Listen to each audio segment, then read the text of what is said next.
Hi guys, welcome back to another episode of RTHD tutorials. In this episode, I want to quickly show you guys how to add shadows to your images and text. And so the first example I want to show you guys is the text version and how you can add shadows to text. Now you can do pretty much the same, it's the same concept in order to do that also for images as well. So we have an image here, and just to keep things in context, the first thing we want to do is on the left hand side we select the text tool, and now we click on the area where we would like to add our text. So for example, maybe this might be some kind of fitness ad or something like that.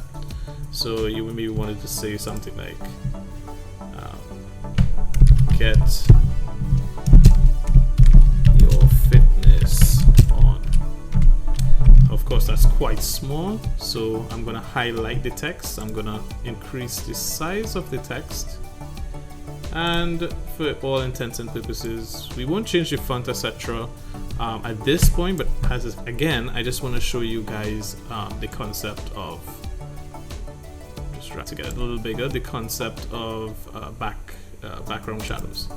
So what we have now is a text layer, and as you can see on the right hand side here, you see get your fitness on as a text layer. I want you to right click, and when you right click you're going to see blending options, and when you click on blending options you'll see a lot of actual different options here, and there's many different options, effects you can use.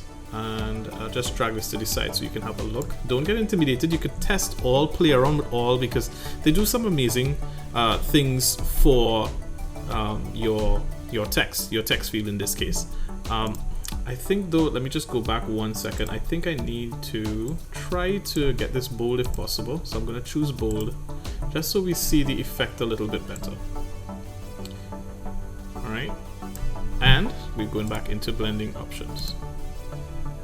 Alright, so we have a glimpse of the text on the left hand side, and what you want to look at when you're in here, and this is also the layer styles, right?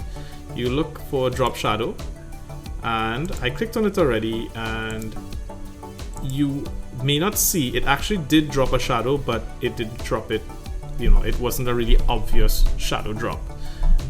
So I'm gonna adjust this. You can adjust this in different ways. So I normally use normal, and my opacity, I'm going to increase my opacity just so we can see what it does, and choose a different color. So because I'm using black, obviously having a black shadow is not going to really show, so I'm going to try just changing this to, like, for example, red, and as you can see in the background it's already changing. So you actually see that it's there's a little tint of red, and it looks more like an outline than a shadow, so we'll adjust that accordingly.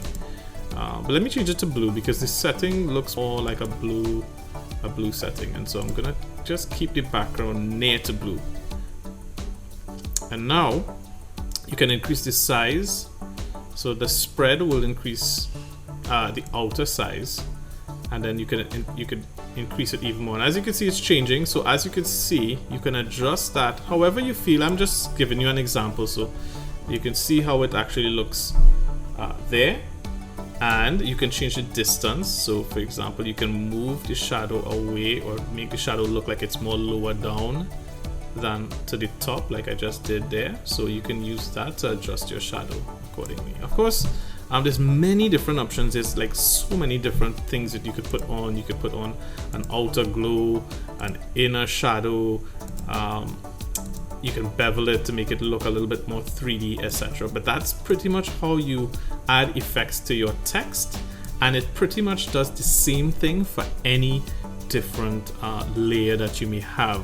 And this might be an important time to mess around with transparencies. I have a video on how to create transparent photos, where you can link two different photos together and merge them into one, and you could use backgrounds for those sort of projects as well too.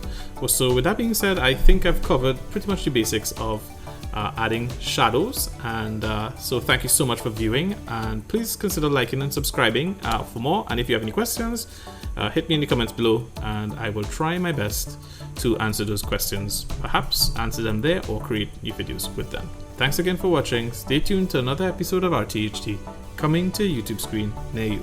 Take care. Bye bye.